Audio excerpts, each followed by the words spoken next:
Hey everyone, we are back with another update video, and with me as always is Corey. Say hi, Corey. Hey, how's it going, guys? So before we get into the usual actual progress update, we wanted to let you guys know Corey and I had a recent conversation with Neofid to figure out the best approach to dealing with several issues, ranging from kind of the biggest issues being the ways that cartridge production costs fluctuated and just the general fact that the Megadrive version is a bit late. And we all came to the decision that the best way to approach this is actually to upgrade the cartridge that we'll be making a DaemonClaw on for the Megadrive to a cartridge with twice the original planned memory. And this of course is going to offer several benefits, not only to us during production, but obviously to you guys at the end who will eventually get the game. And the biggest obviously is we can fit more graphics and more sound and more code. But the other really cool thing is, since we are already late, a huge benefit to this decision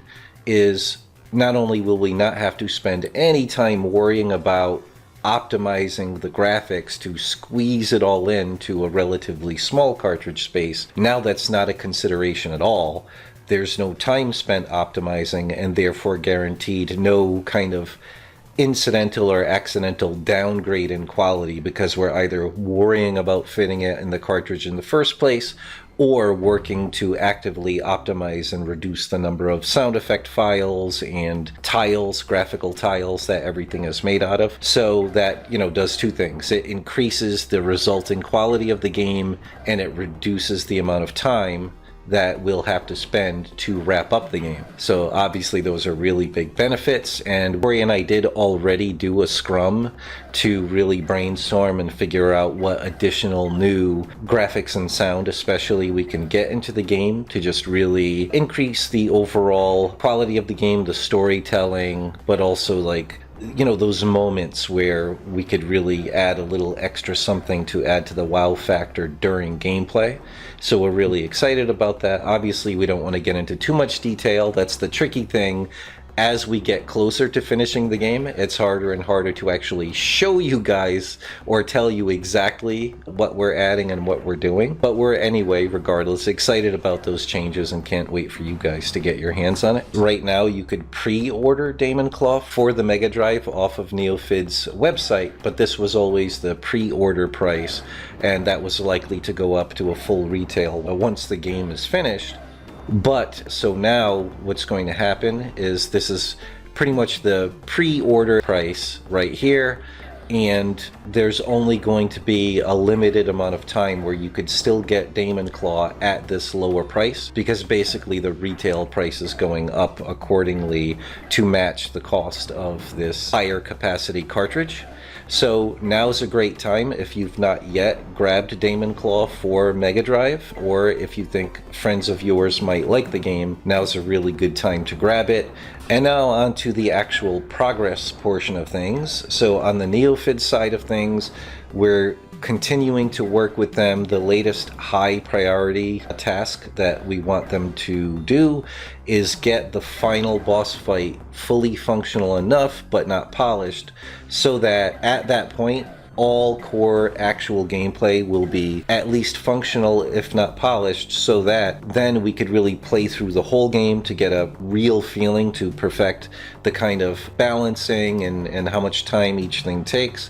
But also obviously once all of the boss fights are in, then we could finally start programming in the actual boss rush mode and even survival mode, all of those things. So the first step, get all of the gameplay at least functional, and obviously by now most of the gameplay is far beyond functional, but the last thing left that is missing some of the functionality is the final boss fight as far as the core game.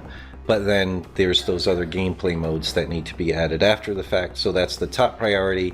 Get boss fight working so that they can start to code all of the other gameplay modes And while they're doing that, we'll be, as usual, not only like making any additional graphics we want to get into the game, but just constantly replaying the game and looking for ways to further improve every aspect of it: gameplay, sound effects, graphical embellishment, all of that stuff. Yeah, and on the art side, speaking of the final boss, I've been enhancing things about the art there, and also making some rather bigger, more important pieces of art for that section of the game that we cannot show. And also we did have more granular discussions about sort of the ending of the game and some of the story segment things that will be going on there. So I'll be getting into those next, basically, or very soon.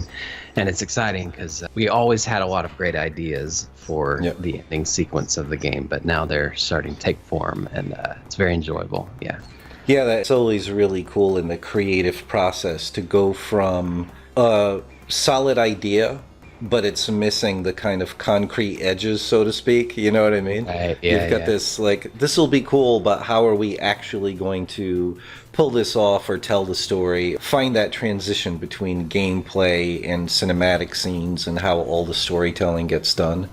And, I can speak for Corey. Unfortunately, we can't show you guys yet, but even I, knowing what was coming, as always, Corey just goes above and beyond. He's doing absolutely gorgeous stuff for not only the final boss fight, but also the end sequence. And now with the increased cartridge space, we could just go all the further with making sure, especially the last section of the game, doesn't let you down and just really gives you some surprises in visuals and themes and gameplay and in graphics, obviously. So we're really excited how that's going, and obviously, like I keep saying, can't wait for you guys to play it. And of course, we're sorry that it's a little late, but we're doing everything we can to make it as not too late as possible and worth the wait. Absolutely. And speaking of that final section of the game, kind of work I've been doing on the PC side of things is a precursor to what's going to end up on the Megadrive side. So especially the final bit of the game, the final boss fight and the final levels, we had them worked out fairly well conceptually, and had it working to the point where we knew it would work out, that we could make it fun and interesting.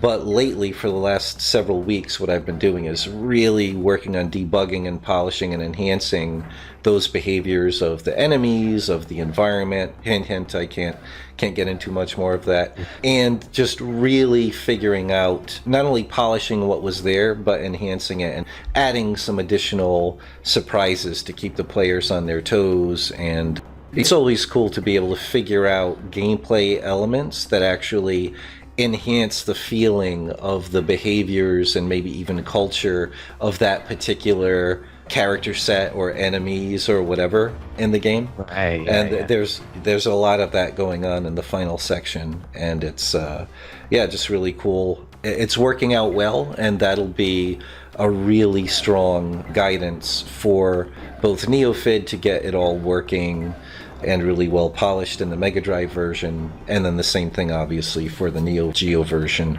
once the developer gets to that point. And finally, going back to that topic of the lateness of the Megadrive version, Corey and I also had the first of what will be at least 2 meetings with Neofid to fill the schedule of everything that is left to be done to finish the game and start to break it up into weekly milestones. Like, that's the goal, is to get the schedule really tight, figure out exactly what we need to do to get the game done. And one of the goals of that, aside from obviously finishing the game as quickly as possible with no hit to quality, but also to be able to get you guys sometime very soon a non-spoiler but concrete roadmap of the tasks that are left to be done and what their current percentile is. And that'll allow you guys, even if we can't give you guys a new estimated date, you'll be able to track our progress very well, quite frequently, to see exactly what's left to be done and be able to much better gauge, until the point obviously where it'll be really safe for us to give you an exact release date. Like, this will be the best way for you to know exactly what's going on. But that's about it for this video. We're going to get back to work, and we'll be back as soon as we can with more updates and this roadmap. So thanks very much for watching. If you enjoy our content and want to keep up to date on our games, please leave a like and subscribe. Also, if you want to support our projects, consider becoming a patron. The link's in the description, and we'll see you soon.